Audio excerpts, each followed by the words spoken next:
Good morning my dear students.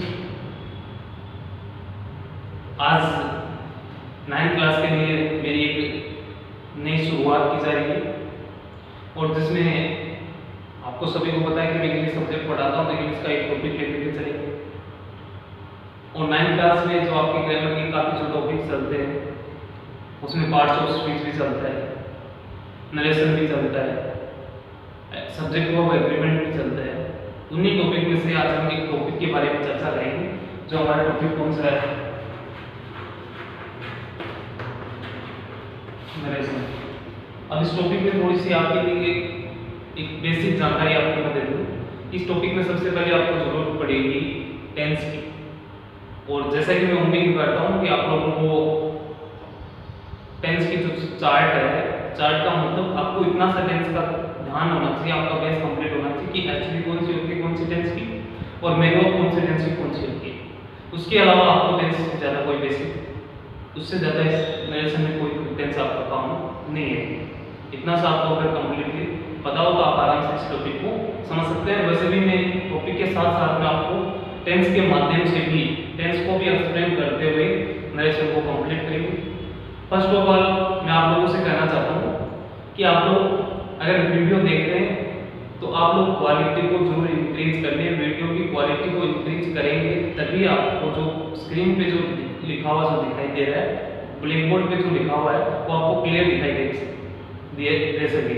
इसलिए आप क्या करें, अपनी वीडियो की जो क्वालिटी है उसको इंक्रीज करें, और जैसा कि आपके पास में हेडफोन या ईयरफोन की जो भी सुविधा है उसको काम में लेते हुए आप वॉल्यूम को आराम से अच्छे तरीके से सुन सकते हैं। वॉल्यूम को कम करेंगे तो आवाज़ क्लियर आ सकती है, अन्यथा जो हमारे कमरे हैं वो काफ़ी बड़े, वो आवाज़ हमारी क्या होती है, गूंजती है।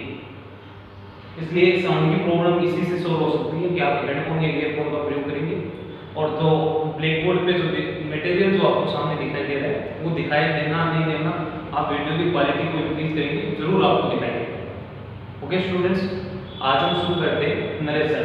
अब नरेशन के बारे में मैं आपको सबसे पहले एक बेसिक जानकारी देता हूँ कि जो नरेशन हमारा जो टॉपिक है, एक ऐसा टॉपिक है जो आपके 8th में भी चलता है, ये 9th में भी चलता है, 10th में भी चलता है और 11th में भी चलता है। इस प्रकार से जहाँ से आपकी स्कूल एजुकेशन शुरू होती है वहाँ से लेकर के एंड तक आपका नरेशन टॉपिक चलता रहता है। इसका मतलब क्या हुआ कि कोई भी आप इन फ्यूचर में कॉम्पिटिटिव एग्जाम देंगे, अगर कॉम्पिटिटिव एग्जाम के अंदर इंग्लिश सिलेबस इंक्लूड है, और इंग्लिश सिलेबस की बात बताता हूँ आपको 99% कॉम्पिटिटिव एग्जाम्स में इंग्लिश आती है, और उनमें जो इंग्लिश इंक्लूड होगी तो उसके अंदर आप एक टॉपिक को जरूर देख लेना, उसमें नरेशन नाम का टॉपिक 101% आपको देखने को मिलेगा। ओके स्टूडेंट्स, इसलिए इस टॉपिक को आपको इतना ध्यान से पढ़ना है, और मैं आपको विश्वास दिलाता हूँ और मैं दावे के साथ कह सकता हूँ कि मैं जब ये टॉपिक आपको कंप्लीट करूँगा तो आप जरूर लोगों को इतना जरूर फील होगा कि ये टॉपिक मैं दूसरे को पढ़ा सकता हूँ। कईयों के लिए ये बहुत बड़ा भूत बना हुआ है कि नरेशन मेरे को नहीं आते, नरेशन आएंगे नहीं, लेकिन मैं बोलता हूँ नरेशन बहुत ईजी टॉपिक है, आप आराम से इसको कर सकते हैं, और आपका एग्जाम में तो होना ही नहीं किसी प्रकार का, कोई क्वेश्चन ही गलत नहीं होगा नरेशन का, लेकिन फिर भी इतना डिटेल के साथ में, इतना आपको विस्तार के साथ में इस टॉपिक को पढ़ाया जाएगा, और आप जिसको आराम से समझ पाएंगे और आराम से आप तक पहुंचाया जाएगा। आप लोग आराम से इसको ध्यान से पढ़ें। ओके स्टूडेंट्स, आज हम शुरू करते हैं नरेशन। नरेशन के जो है वो हमारे कितने टाइप के होते हैं? 2 टाइप्स। नरेशन का जो हिंदी में है वो होता है कथन। नरेशन को हिंदी में क्या कहते हैं? कथन। और कथन को अपन देखते हैं, कथन जो है वो नरेशन जो है हमारा वो 2 टाइप से अपन देखते हैं। एक तो होता है आपका डायरेक्ट और एक होता है आपका इनडायरेक्ट। एक आपका डायरेक्ट, दूसरा आपका कौन सी टाइप का सेंटेंस होगा? Indirect sentence. और हिंदी इनकी देखिए, थोड़ा सा क्या है कि हमारी लैंग्वेज जो हिंदी है, तो जितना अपन हिंदी का प्रयोग करते हुए पढ़ेंगे उतना आपको आसानी से समझ आएगा। इनकी जो हिंदी है वो क्या है? डायरेक्ट को बोलते हैं परफेक्ट, इनडायरेक्ट को बोलते हैं अल्परफेक्ट।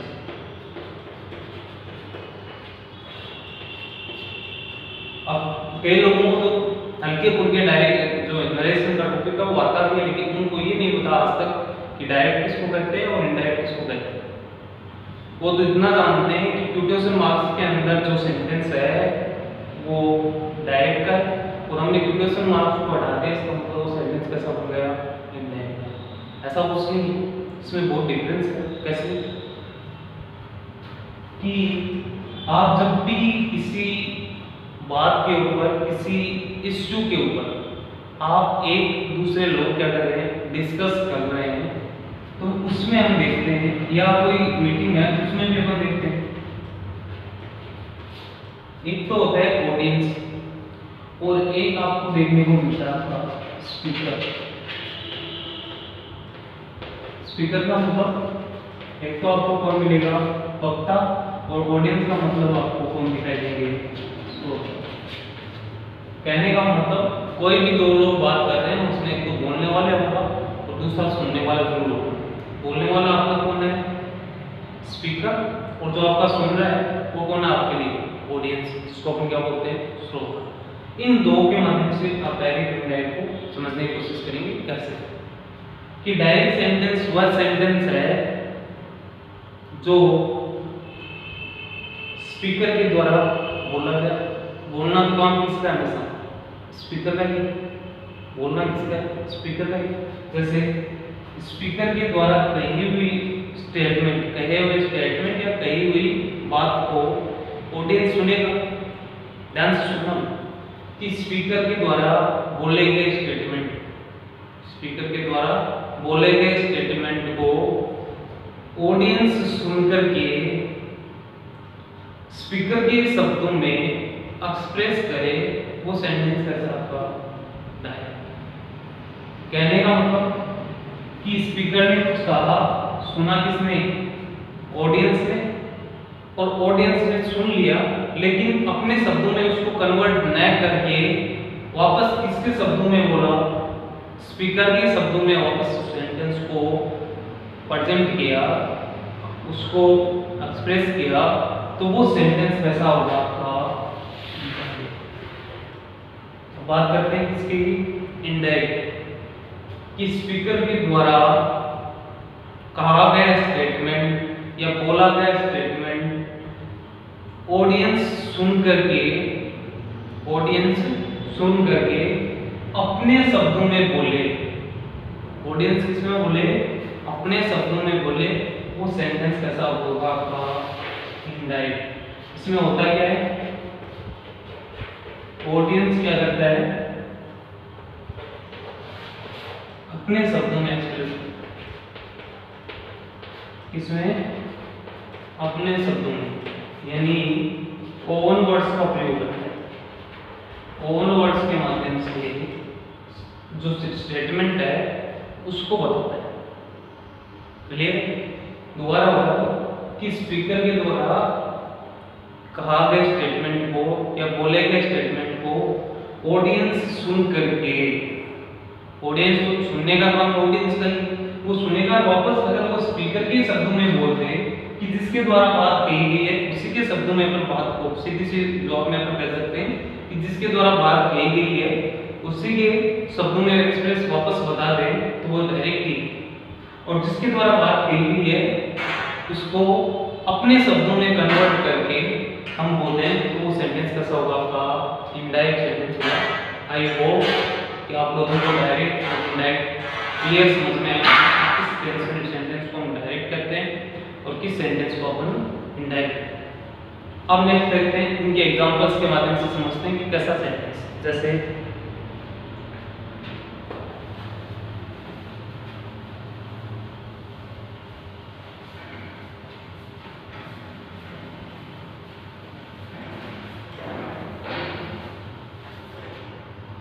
जैसे कि मैं बोलूं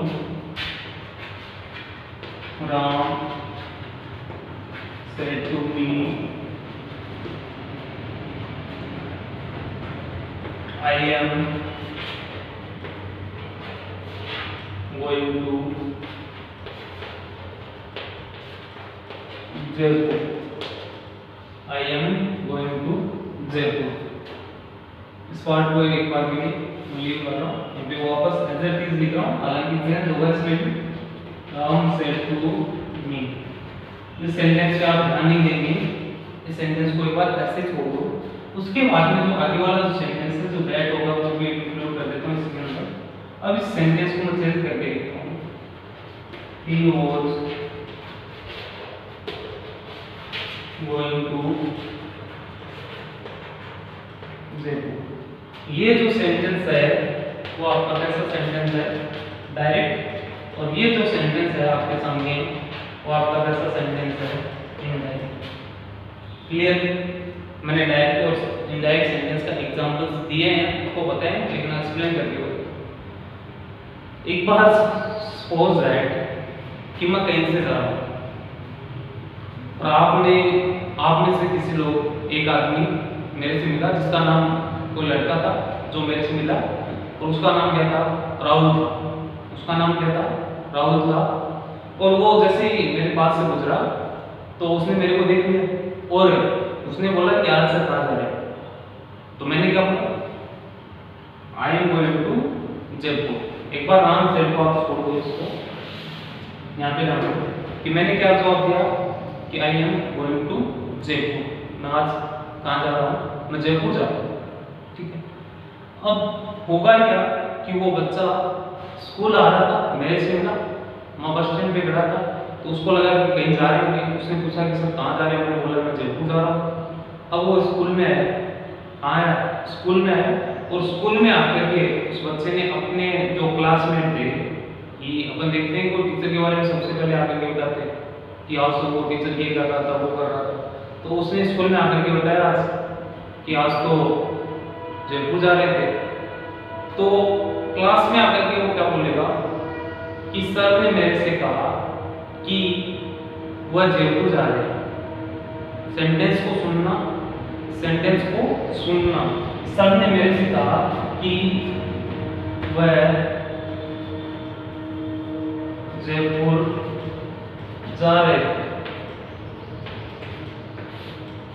वह जयपुर जा रहे थे। लेकिन मैंने क्या बोला था उसको, उसने कोई बात को गलत नहीं कहा, बात तो अभी भी सही है उसकी। उसने कोई अपनी तरफ से चापलूसी नहीं, किसी तरफ से चुगली नहीं की हुई। मैंने तो कहा कि मैं जयपुर जा रहा हूं,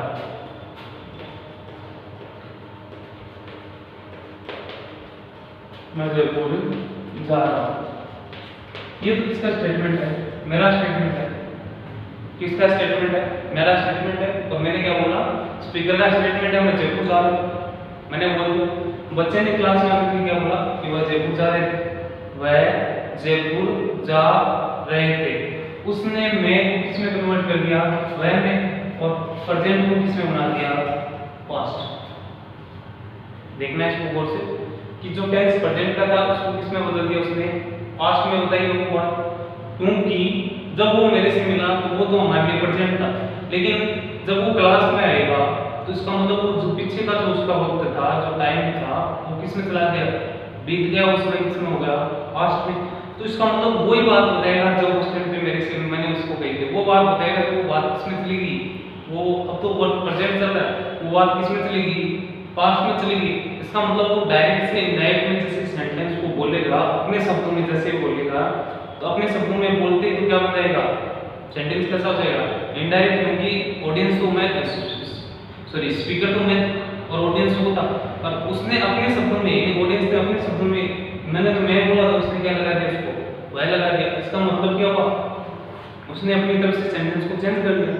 और चेंज कर लिया तो क्या होगा कि सेंटेंस का सेंटेंस का पर्सन चेंज हो गया। पर्सन का मतलब पहले तो मैं बोल रहा था, पर्सन कौन हो गया, वो बोल रहा है, वो क्या होता है, वैसे पूछ रहे थे, पर्सन तो चेंज हो गया। उसका मतलब उसके साथ में क्या चेंज हो रहा है, आपका टाइम भी चेंज हो गया। क्योंकि टाइम तो चेंज हो गया, वो टाइम प्रेजेंट का था, अब वो जो बोले आपको आगे नहीं बताएगा तो वो टाइम तो किसका हो गया, बात तो वही बता रहा है, पुरानी बात तो बता रहा है। इसका मतलब वो बात किस कैसी होगी, पुरानी होगी। इसका मतलब वो बात किस में थी, पास्ट में चलेगी।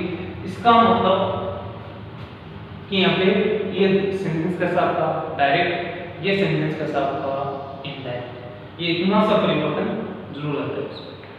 दूसरी बात, एक चीज आपने देखा, पर्सन चेंज हो रहा है, आई आ रहा था, यहाँ पे क्या आ गया, ही आ रहा है, पर्सन चेंज। दूसरी चीज यहाँ पे प्रेजेंट शो हो रहा है आपका, और यहाँ पे कौन सा हो रहा है, पास्ट टेंस शो हो रहा है। इसका मतलब एक दूसरी चीज क्या होती है आपका, टेंस टेंस। तीसरी जो चीज है वो यहाँ पे आकर अटकती ये होती है। अपन 3 स्टेप में चलते हैं डायरेक्ट में। कौन कौन सी में? फर्स्ट स्टेप हमारी बनती है चेंज द पर्सन।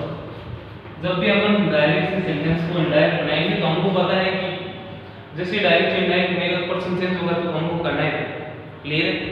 दूसरी जो चीज है, रटना नहीं है किसी चीज को कि मेरे को ये करना पड़ेगा या नहीं करना पड़ेगा, ये करना पड़ेगा या नहीं करना पड़ेगा, रटना नहीं है। आपको चेंज द पर्सन तो पर्सन चेंज होगा, आपको दिखाया हमने कैसे हो रहा है, क्लियर।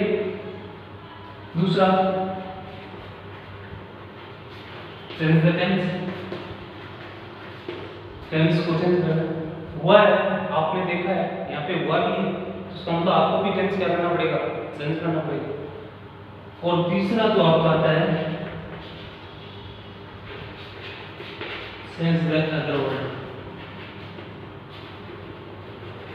अदर वर्ड में एक तो हमारा जो सेट वर्ड है, एक हमारा जो इन्वर्टेड कॉमा के साथ में अपन इसका प्रयोग करते हैं, इसका प्रयोग करते हैं, इस स्थान पे दैट का प्रयोग करते हैं, टू का प्रयोग करते हैं, आस्कर का प्रयोग करते हैं, इफ का प्रयोग करते हैं, ऐसे भी होते हैं, क्लियर।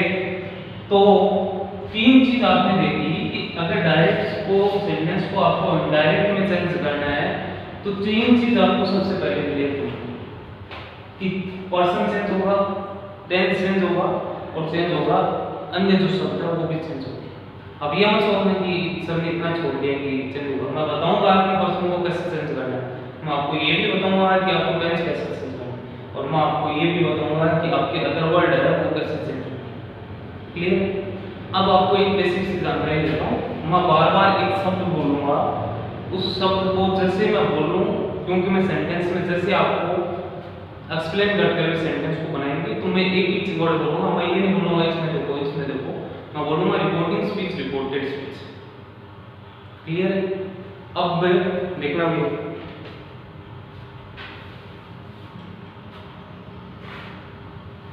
ये नीचे वाला एरिया कर रहा हूं।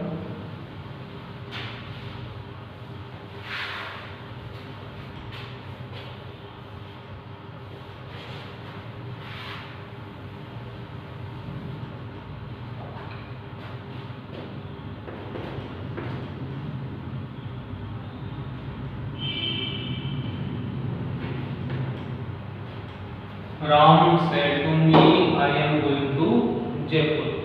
ये जो पार्ट है आपका वो आपका रिपोर्टिंग स्पीच। ये जो पार्ट है आपका वो क्या है, रिपोर्टिंग स्पीच। और ये जो पार्ट होगा आपका वो होगा आपका, कौन सा पार्ट बोलेंगे इसको, रिपोर्टेड स्पीच। क्या ये रिपोर्टिंग स्पीच है और ये वाला आपका रिपोर्टेड स्पीच। ये क्या है, इनको अपन बोल सकते हैं इन्वर्टेड कोमा। क्या बोल सकते हैं, इन्वर्टेड कोमा भी इनको बोल सकते हैं, सॉरी इन्वर्टेड कोमा भी इनको बोल सकते हैं, और इनको बोल सकते हैं क्वोटेशन मार्क। क्या होते हैं क्वोटेशन मार्क, क्वोटेशन मार्क मतलब कथन, और कथन को जो मार्क किया जाता है वो क्या हो गया, क्वोटेशन मार्क। तो याद रखना रिपोर्टिंग स्पीच ये जो पार्ट होगा वो रिपोर्टिंग स्पीच, और जो इन्वर्टेड कोमा के अंदर जो आपका पार्ट रहेगा उसको अपन बोलेंगे रिपोर्टेड स्पीच। याद रखना, इनको याद कैसे रखेंगे कि सपोज दैट कि कोई एक्सीडेंट हो गया, मेरा हो गया और किसका तो उसमें क्या हुआ, और मेरे साथ में एक और बैठा, ठीक है। अब जैसे एक्सीडेंट हुआ तो जो साथ में बैठा था उसके तो ज्यादा नहीं लगी, उसके तो ज्यादा नहीं लगी, और मेरे क्या हो गई, ज्यादा लग गई। इसका मतलब मैं तो ज्यादा लग गई, आदमी किसमें जाता है, किसमें चला जाता है, कोमा। आदमी की ज्यादा लगती है, अपन देखते हैं उसकी मनस्थिति यानी उसका जो शरीर होता है वो शरीर सब में चोट आने से उसका संतुलन खराब हो जाता है और वो एकदम से किसमें चला जाता है, कोमा में चला जाता है। इसका मतलब कोमा में चला गया, इसका मतलब क्या, उसकी रिपोर्टिंग हो गई, रिपोर्टेड। वो क्या है, रिपोर्टेड है, रिपोर्टिंग नहीं है। रिपोर्टिंग का मतलब आईएनजी का मतलब हमेशा काम क्या होता है, कंटिन्यू। अब मेरा कंटिन्यू कुछ हुआ नहीं, क्या, कॉमा में गया, इसका मतलब क्या होगा, तो रिपोर्टेड होगा। मेरी तो रिपोर्ट वगैरह सब बन गई, रिपोर्टेड। तो कॉमा के अंदर वाला, इन्वर्टेड कॉमा के अंदर वाला सेंटेंस क्या होगा, रिपोर्टेड। और जो इन्वर्टेड कॉमा से जो बाहर जो आपका सेंटेंस है, क्योंकि मेरे साथ में एक और बेटा था, वो भी तो उस लाइन में तो चल रहा है, उसके भी तो थोड़ी बहुत ज्यादा लगी है, थोड़ी देर में वो भी आ जाएगा क्या पता कॉमा में। तो इसका मतलब वो क्या है, प्रोसेस में, कंटिन्यू में वो कैसा होगा, रिपोर्टिंग स्पीच। जो कॉमा से बाहर है वो क्या है, रिपोर्टिंग स्पीच। जो इन्वर्टेड कॉमा के अंदर है वो आपका कौन सा स्पीच होगा, रिपोर्टेड स्पीच होगा। कुछ आया समझ में? मैं उम्मीद करता हूँ कि आप लोगों को समझ में आया। एक बार इसको देखो,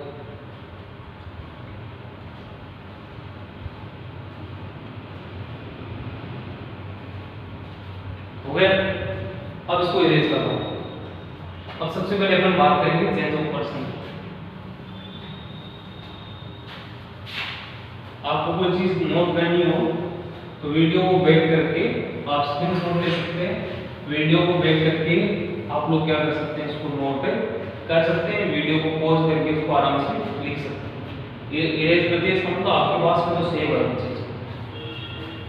अब अपन बात करेंगे इसकी चेंज ऑफ पर्सन की।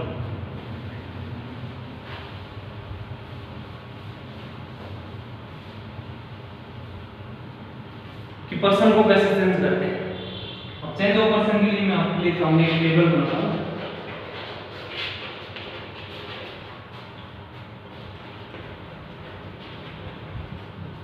चेंज ऑफ पर्सन हो सकते हैं, चेंज ऑफ प्रोनाउंस हो सकते हैं, उसमें कोई दिक्कत वाली बात नहीं। चेंज ऑफ पर्सन हो सकते हैं, चेंज ऑफ प्रोनाउंस भी हो सकते हैं। क्लियर?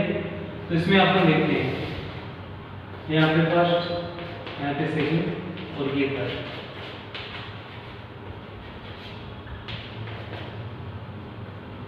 और यहाँ पे मैं केस बता रहा हूँ, सब्जेक्टिव केस। यहाँ पे है आपके रिलेटिव केस, और ये जो आपके होंगे वो कौन से केस आपके, ऑब्जेक्टिव केस। केस का मतलब कारक, कर्ता कारक, कर्म कारक और संबंध कारक। क्लियर? फर्स्ट, सेकंड फॉर्म और थर्ड। जो फर्स्ट, ये फर्स्ट है, सेकंड क्या है, ये पर्सन है। ये क्या है, पर्सन। और ये कौन सा पर्सन, फर्स्ट, ये सेकंड पर्सन, ये थर्ड पर्सन। फर्स्ट पर्सन में कौन कौन आते हैं, आपने पढ़ा भी होगा, आई और वी। क्यों आते हैं, कैसे आते हैं, वो एक्सप्लेन करता हूं। आई का जो रिलेटिव केस होता है वो क्या होता है, माई। और ऑब्जेक्टिव केस क्या होता है आपका, मी। वी का रिलेटिव केस क्या होता है, ओवर। और ऑब्जेक्टिव क्या होता है, अस। सेकंड पर्सन में आएगा आपका यू। यू का रिलेटिव केस क्या होगा आपका, योर। और ऑब्जेक्टिव केस क्या हो जाएगा आपका, यू का यू रहेगा। थर्ड पर्सन में बात करें, इसमें आता कौन कौन है, ही, सी, दे। एक नीचे दिखाई दे रहा होगा आपको, इट।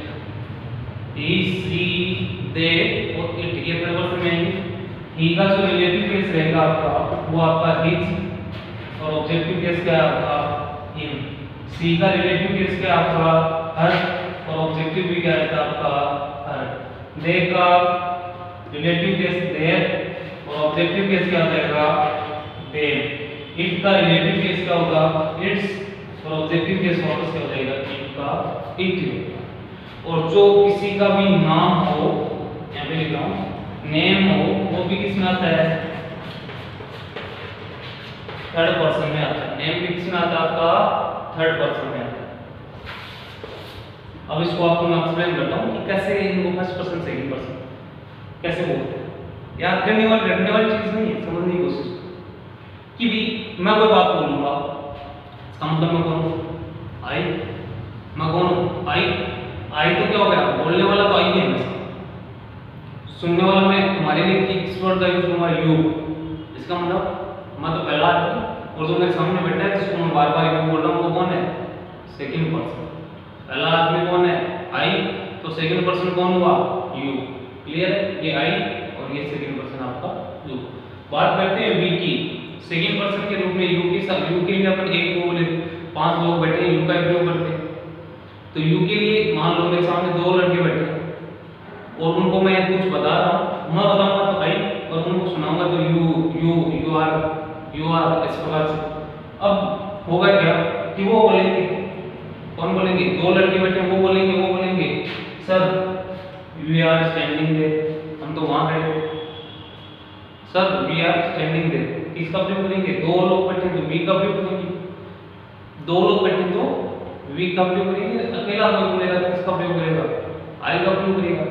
और वो वी का प्रयोग करेंगे उस टाइम में क्या होगा, बेटा बेटा सुनूंगा, इसका मतलब मैं क्या हूँ, यू। कहने का मतलब जो बोलने वाला होता है वो या तो आई होगा या कौन होगा, वी होगा, और उसको हम क्या बोलेंगे, फर्स्ट पर्सन। सेकंड पर्सन आपका कौन होता है, यू। अब रही बात थर्ड पर्सन की, ही सी इट दे, और किसी का नाम थर्ड पर्सन में क्यों काउंट करते हैं, क्यों होता है कि वो थर्ड पर्सन होता है। देखना भैया,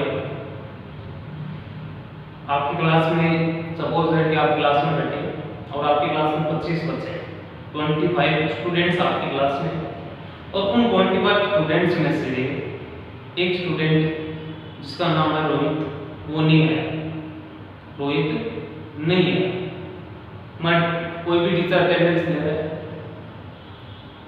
और मान लो कि एक लड़का उससे पहले दिन नहीं आया, वो सामने बैठा, उसको तो सर को बोलेगा, जो सर बोलेगा वो क्या बोलेगा, तुम कल क्यों नहीं है, तुम कल क्यों नहीं है। इसका मतलब वो क्या है, सर बोलने वाले फर्स्ट पर्सन को सेकंड पर्सन। राहुल आया है नहीं क्लास में, राहुल है ही नहीं क्लास में, इसका मतलब यू का प्रयोग कर नहीं सकते, कोई दूसरा राहुल होना है तो इसके लिए यू का प्रयोग कर नहीं सकते। तो यू राहुल के लिए हम क्या करेंगे, किसी बच्चे से पूछेंगे तो क्या पूछेंगे, राहुल क्यों नहीं है, इसका मतलब किसी का नाम ले लिया, इसका मतलब क्या आ गया, वो थर्ड पर्सन। थर्ड पर्सन का मतलब जो हमारे साथ में मौजूद नहीं, एट प्रेजेंट वो क्या नहीं है, वर्तमान स्थिति में वो क्या नहीं, प्रेजेंट नहीं है, उपस्थित नहीं है, उस केस में अपन उसको क्या मानेंगे, थर्ड केस, थर्ड पर्सन मानेंगे। अब राहुल के लिए मान लो बोल रहा हूं, बाद में टीचर ने किसी ने बोला कि Rahul is not serious boy, Rahul क्या नहीं है, किसी प्रकार से सीरियस बच्चा नहीं है, he is very careless, कैसा लगता है वो, केयरलेस लगता है।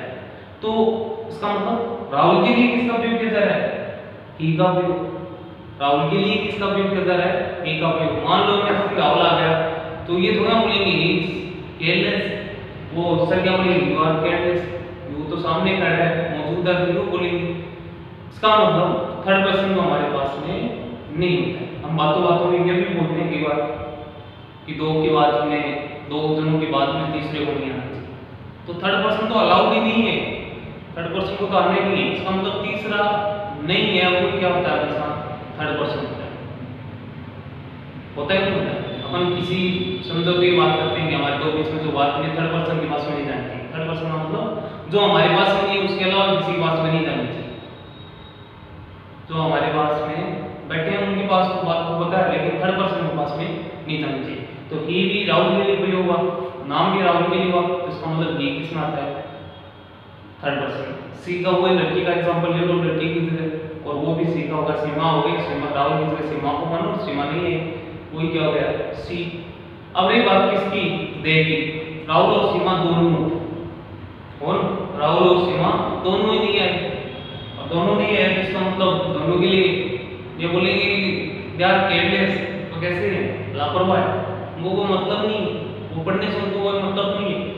तो सीमा और राकेश आज क्यों नहीं है, सॉरी रोहित क्यों नहीं है, इसका मतलब दोनों का नाम ले लिया तो थर्ड पर्सन चले गए वो।